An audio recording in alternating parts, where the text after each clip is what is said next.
मुशाहिद साहब, नाम तो बहुत सुनते हैं, सीपैक पे भी आते हैं, आप अभी तक क्या समझे हैं BRI क्या है? क्योंकि मैंने देखा है कि पाकिस्तान में बहुत कम लोग, बल्कि बाज़ माहिरीन भी BRI को नहीं समझते। BRI क्या है? इसका एक पस मंज़र ज़रा क्लियर हो जाए। 2011 में दो बड़े वाक़यात हुए। 1 जुलाई 2011 में हिलरी क्लिंटन ने ऐलान किया हिंदुस्तान के शहर चेन्नई से, ठीक, कि हम एक नई सिल्क रोड शुरू करेंगे हिंदुस्तान से।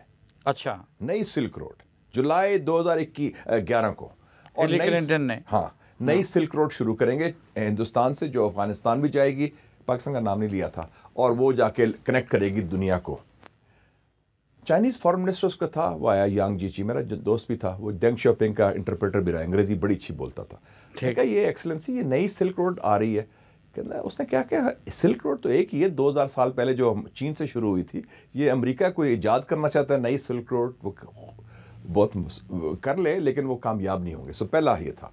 और दूसरा, नवंबर 2011 में ओबामा ने तकरीर की ऑस्ट्रेलिया में, उसने अनाउंस किया पिवट टू एशिया, कि अब हमारा फोकस एशिया में होगा। यानी कि हमने मुसलमानों का तिया पांचा कर दिया है वॉर ऑन टेरर में, Pakistan, Afghanistan, Iraq, Syria, Libya, Somalia, उसमें तो नाकाम हो गए हैं, अब चीन को हम मुकाबला करेंगे। सो मैं समझता हूं वो बाज़ाब्ता एक ऐलान जंग था, नई सर जंग का।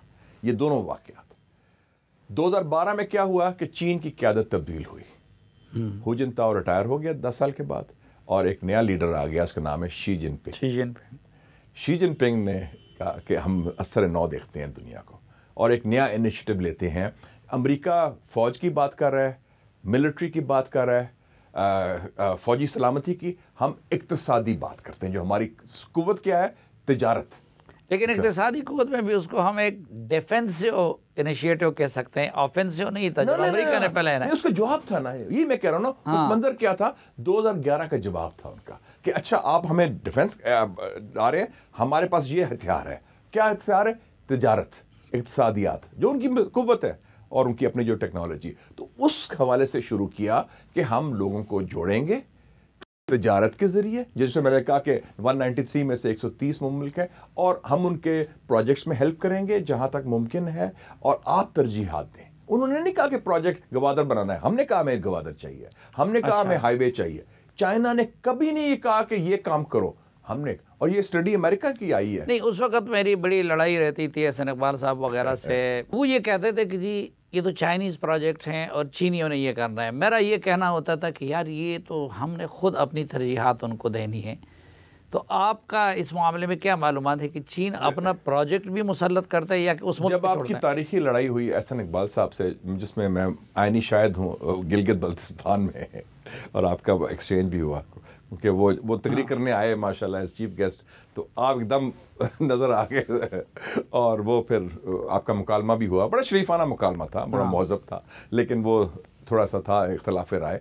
उसके बाद मेरी मुलाकात हुई, उस वक़्त चीन के सफ़ीर थे सुन वेदोंग, और वो अब नायब वज़ीर ख़ारजा हैं, जो पाकिस्तान को हैंडल करते हैं। मेरे दोस्त भी थे, वो हिंदुस्तान में भी रहे हैं। मैंने पूछा ये मगरबी रूट का, उन्होंने कहा जो पाकिस्तान का, जो आप कह रहे हैं, उन्होंने ये कहा कि जो पाकिस्तान की तरजीहात है वो हमारी तरजीहात है, हम कोई तरजीहात तैयार नहीं करते। आपकी हुकूमत हमें लिस्ट देती है, हमें ये प्रोजेक्ट्स चाहिए। हमारा उसका हुकूमत का था ना कि 2018 में इलेक्शन आ रहा है, तो बेसिकली वो चाहते थे एक तो बिजली का मसला हल हो, लोड शेडिंग का, और दूसरा था कि ये मोटरवे वगैरह और रूट्स वगैरह जो नज़र भी हैं, और सारा कुछ हो। गवादर भी उनकी तरजीह नहीं थी, गवादर देखें जी, गवादर कब बना था? 2002 में सदर मुशर्रफ गए चीन, और ये मुझे बात किसने बताई है? रियाज खोखर, जो भी एम्बेसडर हैं हमारे थे उस वक्त, साबिक फॉरेन सेक्रेटरी भी रहे, अभी जिंदा हैं, हयात हैं माशाल्लाह, और अच्छे दबंग फॉरेन सेक्रेटरी थे और एम्बेसडर भी थे। उसने बताया, उन्होंने कहा कि जब वो आए मुशर्रफ साहब, तो उन्होंने कहा कि जी मैंने गवादर का करना है। चाइनीज़ प्राइम मिनिस्टर था जू रोंग जी, उससे मिले, उसने कहा हमारी मनसूबाबंदी तो 5 साल पहले की बनती है, तो आप कहते हैं फौरी बनाए। इन्होंने कहा, जनरल मुशर्रफ ने कहा नहीं हमें ज़रूरी चाहिए।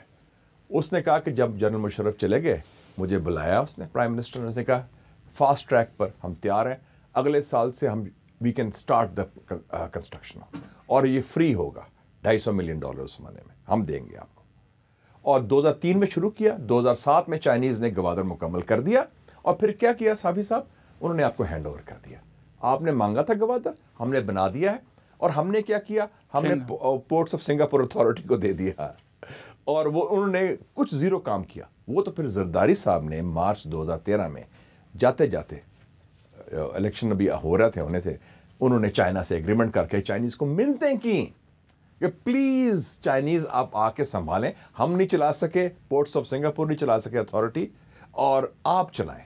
तो फिर एग्रीमेंट हुआ मार्च 2013 में। ये हकायक है गवादर पोर्ट के। लेकिन ये जो एक थ्योरी है, कंस्पिरेसी थ्योरी है कि जी असल में चीनी इधर आके नॉनसेंस, उनके रास्ते में बैठना चाहते हैं, इंडिया के भी और अमेरिका में भी। अब साउथ चाइना सी में अमेरिका उनके रास्ते में बैठा है, तो असल मकसद वही है, ये बाकी सारी जिमनी चीजें। अफगानिस्तान के जिहाद में थ्योरी थी वार्म वाटर्स थ्योरी, कि जी वो रूसी फौज आएगी तो वो आएगी तो वो वार्म वाटर्स में जाएगी। वो तो उधर ही फंस गए सारे मुजाहिदीन, आपने वो आईएसआई और सीआई ने मिलकर उनको रुकवा दिया उधर ही। और कोई उनका अब पेपर्स भी आ गए हैं कम्युनिस्ट पार्टी सोवियत यूनियन के, कि ना कोई इरादा था, ना को आगे ना हिम्मत थी, ना कैपेसिटी थी रेड आर्मी की। वो तो फंस गई थी जिहाद के अंदर ही, 90,000 फौज, हर तरफ से अटैक हो रहा था। तो ये बिल्कुल नॉनसेंस थ्योरी है। गवादर पोर्ट हमने शुरू किया, हमारी, बल्कि मियां साहब ने तो 1992 में ऐलान किया था गवादर का, जब क्वेटा में मीटिंग हुई थी जुलाई 1992 में। इकोनॉमिक कोऑपरेशन ऑर्गेनाइजेशन, अकरम जकी उसको सेक्रेटरी जनरल था फॉरेनर, उसको मियां साहब ने अनाउंस किया, लेकिन वो आगे नहीं, फिर गवर्नमेंट 93 में